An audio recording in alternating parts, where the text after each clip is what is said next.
Hello dear student, स्वागत है आपका मेरे इस चैनल में।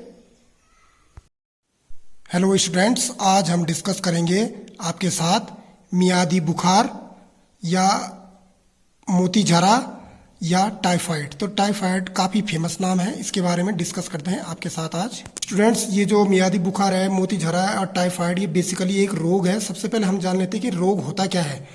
रोग जो है शरीर के किसी भी अंग या तंत्र में जब सामान्य कार्य न हो रहा हो तो उसे हम रोग कहते हैं। यानी कि हम जो नॉर्मल प्रोसीजर में कार्य करते हैं, यदि वो नहीं कर सके हम, तो वही क्या कहलाता है, रोग कहलाता है। इस टाइफाइड के बारे में जरा हम जान लेते हैं स्टूडेंट्स। यह एक विश्वव्यापी रोग है, विश्वव्यापी रोग है और दुनिया भर के लोगों में यह पाया जाता है।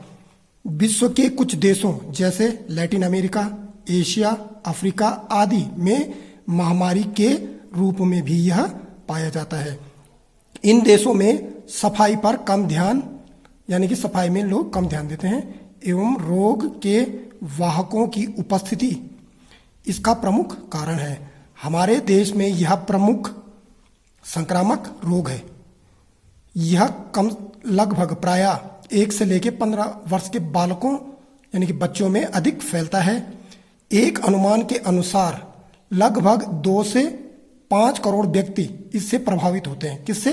टाइफाइड से, प्रति वर्ष। अब जान लेते हैं स्टूडेंट इसका रोग जनक यानी कि पैथोजन ये किस तरह से होता है। टाइफाइड रोग गतिशील जीवाणु, यानी कि जीवाणु कैसे होते हैं जिनमें गति होती है, बैक्टीरिया बोलते हैं जिसको, ये साल्मोनेली टाइफी द्वारा होता है। कौन सा जीवाणु होता है? साल्मोनेला टाइफी द्वारा होता है। प्रारंभ में यह जीवाणु जब स्टार्टिंग होता है उस समय यह जीवाणु जो है छोटी आंत यानी कि स्मॉल इंटेस्टाइन में रहता है, किंतु बाद में यह रक्त द्वारा, बाद में क्या करता है, ब्लड के द्वारा पूरी बॉडी के अन्य पार्ट्स में भी पहुंच जाता है। इसका उद्भवन काल लगभग 2 सप्ताह का होता है, यानी कि ये 2 सप्ताह तक क्या होता है, उद्भवन इसका होता है। स्टूडेंट्स, जान लेते हैं इसकी संचरण विधि, ये किस तरह से फैलता है, मोड ऑफ द ट्रांसमिशन। ये कहा जा रहा है जो आपके पास इसका जो जीवाणु है साल्मोनेला टाइफी, जो जीवाणु, इसका संचरण मुख्य रूप से कहाँ से होता है? प्रदूषित जल से, गंदे पानी पीने से, भोज्य पदार्थों के द्वारा होता है। यानी कि वो भोज्य पदार्थ भी कैसा होगा? प्रदूषित होगा। यह संक्रमित व्यक्ति के मल से, यानी कि कोई व्यक्ति संक्रमित है और उसके मल से मक्खियों के द्वारा खाद्य पदार्थों को प्रदूषित करने से भी यह फैल जाता है। यानी कि वो मल में मक्खियां बैठ करके उसके बाद वो खाने वाली चीज़ों पे बैठ जाएंगे, यदि उसका कोई उपभोग करेगा तो उसमें भी इसकी संचरण हो जाएगा। एक उदाहरण बताते हैं स्टूडेंट्स कि मेरी मेलन नाम की जो एक रसोइया थी, एक एग्जाम्पल है जिसके कारण पूरी मैक्सिमम ये फैला है।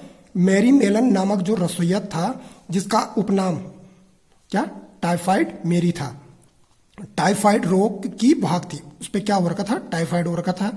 वह व्यापारिक तौर पर रसोइया थी। वो क्या करती थी, ये रसोई का काम करती थी और उसने अनेकों वर्षों तक, कई सालों तक अपने द्वारा बनाए गए या पकाए गए भोज्य के माध्यम से टाइफाइड रोग जो को है फैलाने का कार्य किया। यानी कि जितने लोगों ने उसके बनाए हुए खाने को खाया उसके माध्यम से वह जो रोग है अधिकांशतः जगहों में ये प्रसारित और फैल चुका था। अब स्टूडेंट्स ये जान लेते हैं यदि किसी को टाइफाइड हो जाए तो उसके लक्षण क्या होंगे, उसके सिम्टम्स क्या होंगे, कैसे पहचानेंगे कि इसको जो है टाइफाइड है।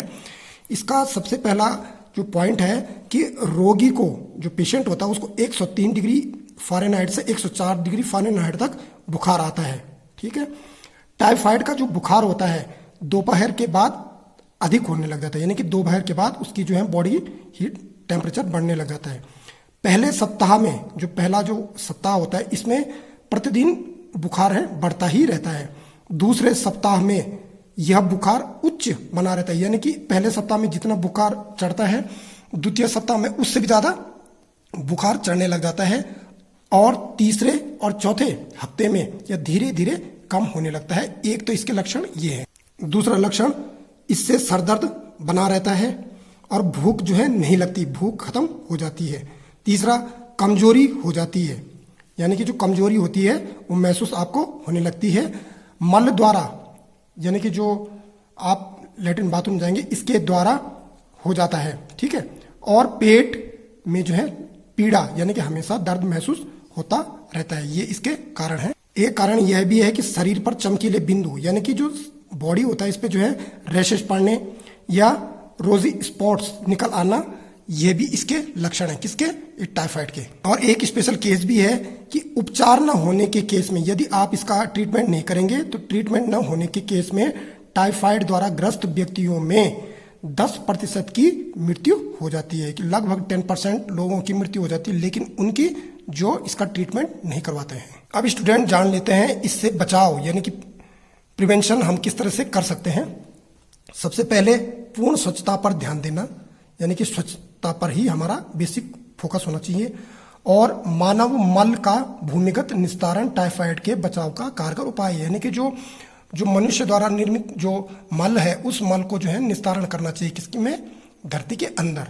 दूसरा, पीने के पानी, जो पीने का जो पानी होगा और भोजन आपूर्ति को मक्खियों द्वारा संदूषित होने से बचाया जाना चाहिए, यानी कि पानी और जो खाने का जो सामान है उस पर मक्खियां न बैठे, आपको यह भी प्रिकॉशन करना है। और तीसरा, यदि रोग के फैलने पर, यदि कोई ये रोग फैल गया तो रोग के फैलने पर प्रतिरक्षण के लिए, रक्षा करने के लिए TAB टैब के टीके यानी कि टैब वैक्सीन लगवानी चाहिए, इससे सुरक्षा होती है। स्टूडेंट, अब इस टाइफाइड का उपचार और इस पर नियंत्रण किस तरह से किया जाता है। सबसे पहले जो टाइफाइड बुखार होता है इसको बीडल परीक्षण द्वारा पहचाना जा सकता है, यानी कि हमको कभी भी जो टेस्ट करना होगा टाइफाइड का तो उसका टेस्ट क्या होता है? बीडल टेस्ट होता है, ठीक है। उसके बाद टाइफाइड के इलाज के लिए जॉर्ज फर्नाल्ड प्रथम बीडल 1896 ने इसका उपाय बताया था। ये वो साइंटिस्ट थे जिन्होंने इसका सबसे पहले ट्रीटमेंट के बारे में बताया था। देखिए इसमें प्रिकॉशन के रूप में हम कौन सी दवाइयां ले सकते हैं। टाइफाइड बुखार में एम्पिसिलिन और क्लोरेम्फेनिकोल नामक एंटीबायोटिक्स, ये 2 दवाइयां हैं। आपने और दोनों के हैं एंटीबायोटिक्स, बहुत लाभदायक होती हैं। जीवाणु को पूर्ण रूप से नष्ट करने के लिए यह लंबे समय तक इलाज इसका कराना आवश्यक होता है, यानी कि हमको इससे बचने के लिए किन किन दवाइयों का, किस प्रकार से इसका बचाव करना है, कैसे इसके लक्षण हैं, ये सारी चीज़ें मैंने इस वीडियो के माध्यम से बताई हैं। स्टूडेंट्स, मुझे उम्मीद है कि आपने इसके बारे में काफ़ी अच्छी जानकारी प्राप्त कर ली होगी। यदि आपको अच्छी लगी इसके बारे में जानकारी तो लाइक, शेयर, सब्सक्राइब, कमेंट करना ना भूलें। मिलते हैं स्टूडेंट आपको नए वीडियो में किसी अन्य टॉपिक के साथ। Thanks for watching this one.